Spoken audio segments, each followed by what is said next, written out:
माजी मंत्री धनंजय मुंडेंनी मनोज जरांगे पाटलांच्या विरोधात त्यांना जीवे मारण्याचा कट रचलाय आणि या संदर्भानं महाराष्ट्राच्या पुढे आज मनोज जरांगे पाटलांनी काही तथ्य समोर ठेवलेली आहे। धनंजय मुंडे ही महाराष्ट्राच्या राजकारणाला लागलेली विकृती आहे, ही एक म्हणजे वाळवी आहे।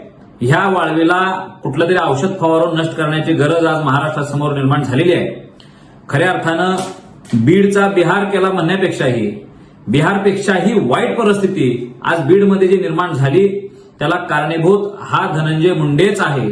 कारण ह्या धनंजय मुंडेंनी ऑर्गनाइज्ड क्राईम म्हणजे संघटित गुन्हेगारीला मोठ्या स्वरूपात आश्रय दिलेला आहे आणि त्या पद्धतीनं त्यांनी त्यांचा वाढ केलेली आहे।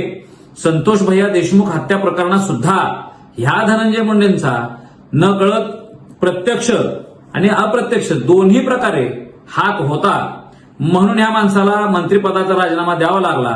परंतु सत्तेचा आधार घेत ह्या धनंजय मुंडेला बऱ्यापैकी वाचवण्यामध्ये सत्तेला यश आलेलं होतं।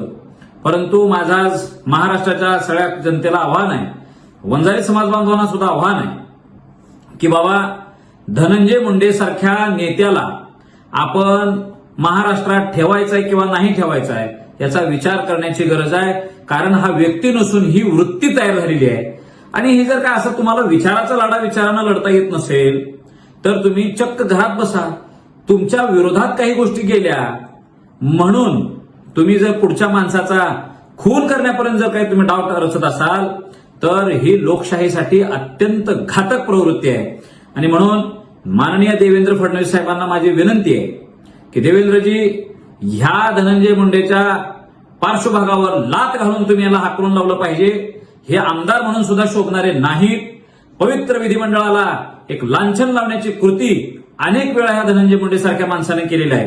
त्यानं त्याच्या बायकोला असं बाकीच्या चारित्र्य विहीन असलेला हा माणूस, या माणसानं आता मराठा समाजाच्या चळवळीसाठी योगदान देऊ इच्छिणाऱ्या एका चांगल्या आंदोलकाच्या विरोधात सुद्धा षडयंत्र रचायला सुरू केलेला आहे आणि मराठा समाज या गोष्टी खपवून घेणार नाही।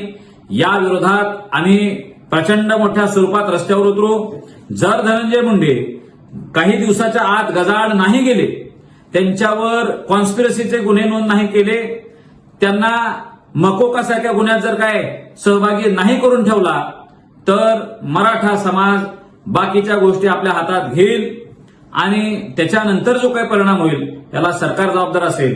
माझं विधानसभा अध्यक्षांना सुद्धा आव्हान आहे की तुम्ही तात्काळ धनंजय मुंडेंचा राजीनामा घ्या, त्यांच्यावर कारवाई